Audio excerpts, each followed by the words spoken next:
अस्सलामुअलैकुम गाइस, कैसे हैं आप सब। उम्मीद है खैरियत से होंगे। आज मैं आपके लिए एक नई वीडियो लेके आई हूँ हिस्ट्री ऑफ इंग्लिश लिटरेचर के सेकंड सब्जेक्ट एंटरप्रेन्योरशिप की।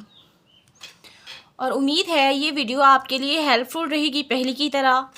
एंटरप्रेन्योरशिप की आज हम डेफिनेशंस देखने वाले हैं और उसके करैक्टरिस्टिक्स को डिस्कस करने वाले हैं, और वो भी बहुत इजी वर्डिंग में, और वो भी हैंड रिटन नोट्स में। सबसे पहले हम एंटरप्रेन्योरशिप की डेफिनेशन को देख लेते हैं।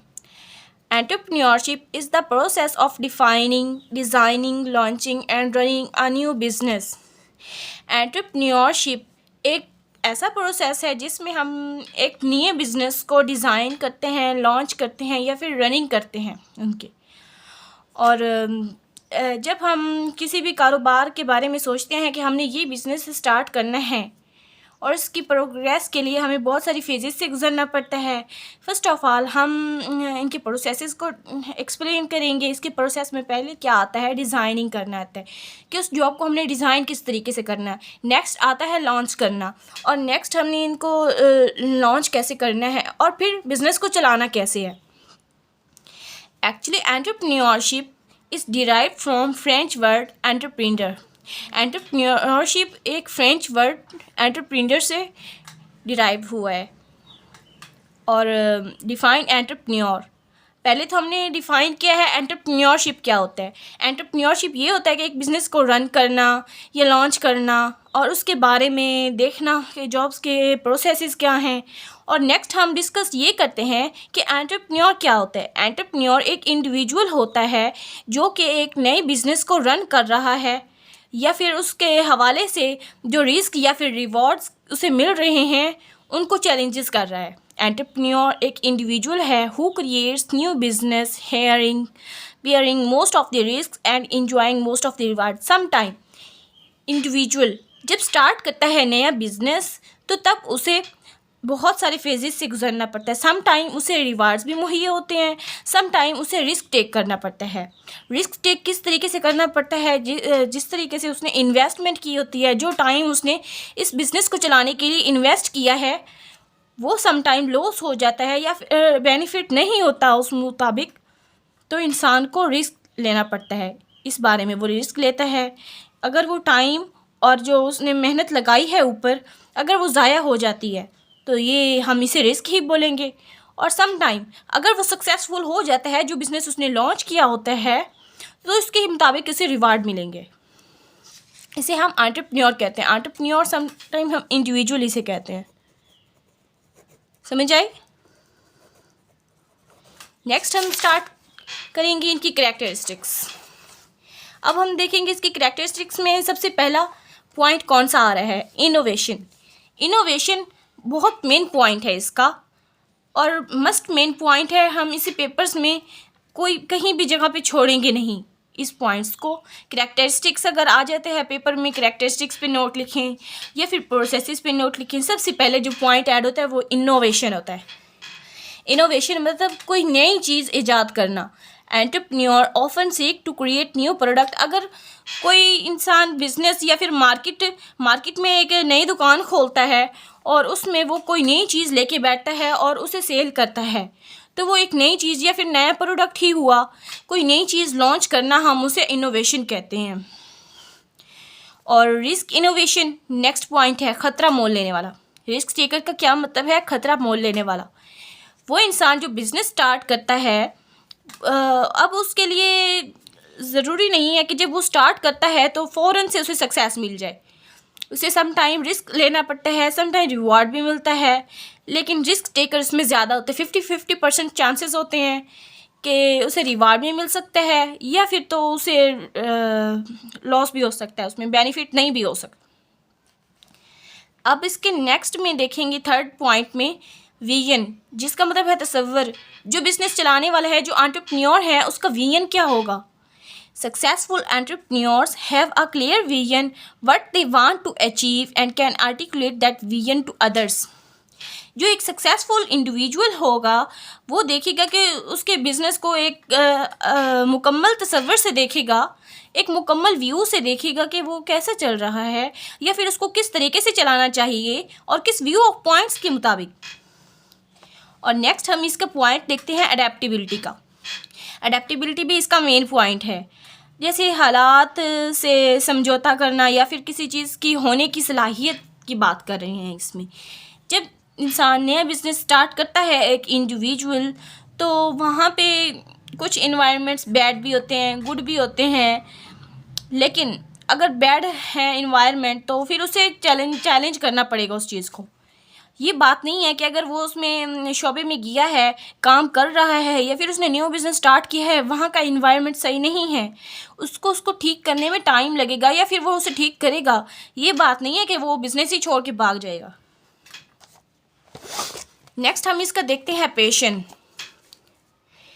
हर इंसान को जब वो कोई काम करने की डिसीजन लेता है या फिर सोचता है उस बारे में कि किस तरीके से लॉन्च करना है बिज़नेस को और किस बारे में लॉन्च करना है, तो सबसे पहले उसका पेशेंस ऑलरेडी उनमें मौजूद होता है कि किस तरीके से करना है। और वो उससे पेशेंस जब होगा उस बारे में जो वो बिज़नेस करेगा, तो उसमें वो ज़्यादा कामयाब होगा। They are often deeply passionate about their work which drives their commitment and motivation, जो उसे खुद को मोटिवेट करेंगे उस बिज़नेस को रन करने के लिए। नेक्स्ट हम पढ़ते हैं लीडरशिप। लीडरशिप क्या होता है एंटरप्रेन्योरशिप में। Effective entrepreneur inspire and lead their teams. जो लीडरशिप में जो एक इफ़ेक्टिव एंटरप्रेन्योर एक इंडिविजुअल होता है, वो खुद से बाकी की टीम को भी इंस्पायर करता है। Fostering positive product work environment, ताकि वो उसे एक पॉजिटिव इन्वायरमेंट दे सके, एक अच्छा इन्वायरमेंट दे सके जहाँ पर वो ईज़िली से अपना काम मुकम्मल कर सके। अब हम देखते हैं नेक्स्ट डिसिसिवनेस। डिसिसिवनेस का मतलब होता है डिसीजंस लेना, टाइम से डिसीजन लेना। They make timely decision often with limited information and take responsibility for the outcomes.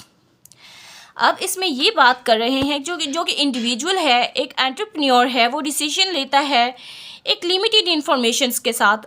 उस बिज़नेस के बारे में उसके पास बहुत सारी इन्फॉर्मेशंस होंगी, वो उसे इकट्ठा करेगा, फिर उसके बारे में सोचेगा कि इसको किस तरीके से लॉन्च करना है, किस तरीके से रन करना है, कौन कौन से एम्प्लॉय रखने हैं, इसके रूटीन क्या होनी चाहिए, डेली रूटीन। और फिर वो उसकी रिस्पॉन्सिबिलिटी भी लेता है। जब वो उसे डिसीजन कर लेता है कि किस तरीके से रन करना है बिज़नेस को, और उनकी सारी रिस्पॉन्सिबिलिटीज़ को भी संभाल लेते हैं। समझ आई गाइस आपको। नेक्स्ट हम पॉइंट पढ़ते हैं रेजिलियंस।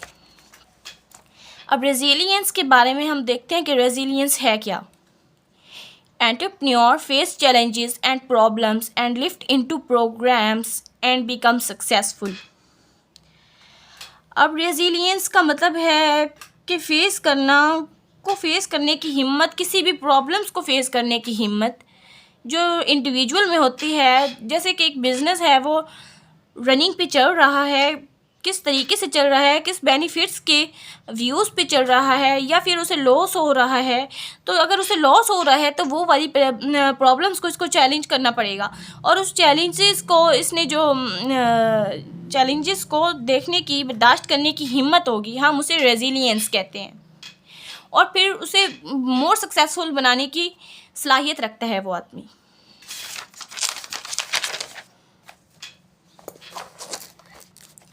नेक्स्ट हम देखते हैं कम्युनिकेशन एंड इंटरपर्सनल स्किल्स।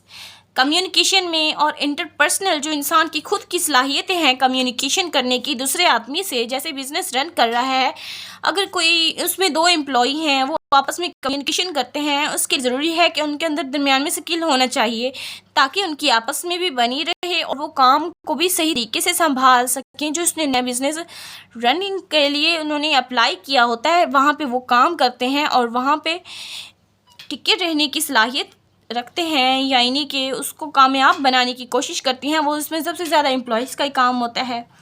जो entrepreneur makes good communication with the people and they have talent of speaking with others. इनमें दूसरों के साथ बातचीत करने का टैलेंट होना चाहिए कि किस तरीके से अगले इंसान को इंस्पायर करना है, और इस तरीके से कस्टमर्स खुश हो जाएंगे इनसे और अपनी ज़रूरियात की चीज़ें ले सकेंगे, और इस तरीके से एक इंडिविजुअल जो एंटरप्रेन्योर है वो भी सक्सेसफुल हो जाएगा अपनी कम्युनिकेशन स्किल्स की वजह से। नेक्स्ट हम बात करते हैं क्रिएटिव की। एंटरप्रेन्योर का क्रिएटिव होना भी बहुत ज़रूरी है। अगर उसने नया बिज़नेस रन करना है तो उसके लिए ज़रूरी है कि माइंड बहुत उसका क्रिएटिव होना चाहिए, बहुत सी क्रिएटिव चीज़ें या कंटेंट पैदा करे जिससे कस्टमर्स हैं उसकी आसानी से सारी डिमांड्स पूरी हों। जैसे such individuals are sharp and confident are their mental and cognitive skills, बात करने की भी सलाहियत रख रहा है वो यहाँ पे। और नेक्स्ट बात कर रहा है कि उसकी जो माइंड की स्किल्स हैं वो भी मैटर करती हैं बिजनेस में, उसका क्रिएटिव होना भी बहुत ज़्यादा ज़रूरी है। नेक्स्ट हम बात करते हैं रिसोर्सफुलनेस की। अब एंटरप्रेन्योर एक बिज़नेस को चलाने के लिए बहुत सारे रिसोर्सेज की ज़रूरत होती है। अब ये उन रिसोर्सेज की बात कर रहे हैं कि एंटरप्रेन्योरशिप एक बिज़नेस को रन करने के लिए बहुत सारे रिसोर्सेज का होना ज़रूरी है। अगर जितनी ज़्यादा रिसोर्सेज होंगे उतना ज़्यादा बिज़नेस रन करेगा और उतनी ज़्यादा पॉजिटिव वे में जाएगा और पॉजिटिव इन्वायरमेंट रखेगा। अब नेक्स्ट प्रॉब्लम सॉल्विंग की बात करते हैं। प्रॉब्लम सॉल्विंग जब एक एंटरप्रेन्योर्स है वो एनालाइज करता है प्रॉब्लम्स को और उसे सॉर्ट आउट करता है। Entrepreneurs are help able to analyse and resolve issues. एक एंटरप्रेन्योर जो है वो एनालाइज करता है मुश्किलात को, जो कॉम्प्लेक्सिटीज़ आ रही हैं बिज़नेस को रन करने में, और बाद में उसको सॉल्व करता है। समझ आई गाइस आपको? नेक्स्ट हम इसके सेकंड स्टेप लास्ट स्टेप की बात करें तो नेगोशिएशन है। नेगोशिएशन के ज़रिए भी ये अपने बिज़नेस को सक्सेस कर सकते हैं। Entrepreneurs are helpful in building in partnership. वो गुड कम्युनिकेशन करेंगे एम्प्लॉयज़ के साथ या फिर नेक्स्ट पीपल्स के साथ करेंगे तो वो फिर पार्टनरशिप्स के लिए आगे डिमांडेड होंगे, पार्टनरशिप के लिए चूज़ किए जाएंगे। अब डिफाइन इंटरप्राइज की हम कर लेते हैं। इंटरप्राइज एक बिज़नेस है और ऑर्गेनाइज्ड किया गया है जो कि कमर्शियल पर्पसेस के लिए, इंडिविजुअल की कमर्शियल पर्पसेस के लिए ऑर्गेनाइज किया गया है। अब यहीं पे लेक्चर आज का ख़त्म होता है और इंशाल्लाह नेक्स्ट वीडियो में जल्द से जल्द लेके आऊँगी। अब तक के लिए अल्लाह हाफिज़।